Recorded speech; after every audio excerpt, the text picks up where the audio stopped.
Belum terbayarkannya insentif khusus atlet dan pelatih dari semua cabang olahraga di bawah naungan KONI Kota Bogor menjadi salah satu bahasan pada rapat kerja KONI di akhir tahun 2023 yang berlangsung di Brahma Faruna Ballroom beberapa waktu lalu. Ketua Umum Komite Olahraga Nasional Indonesia KONI Kota Bogor Muhammad Benenu Argubi meminta maaf kepada para atlet maupun pelatih yang ada di semua cabang olahraga anggota KONI. Ben menjelaskan pada tahun 2023, insos atlet dan pelatih hanya dibayarkan 1 bulan, namun untuk yang 11 bulannya tidak terbayar. Karena anggaran yang seharusnya untuk insos atlet dan pelatih tersebut dipergunakan untuk event IMAK, mengingat Kota Bogor ditunjuk sebagai tuan rumah. Meski demikian, KONI Kota Bogor akan memastikan insos atlet dan pelatih di tahun 2024 akan lebih maksimal, baik itu insos atlet andalan, prestasi maupun potensial dan insos pelatih.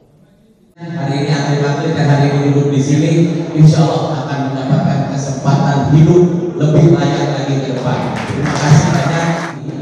Insya Allah di tahun depan yang tadi saya sudah sampaikan menjadi program prioritas kami untuk memberikan insus kepada para atlet minimal 7-8 bulan lagi. Terima kasih. Dari Kota Bogor, Cevi Suryadi melaporkan.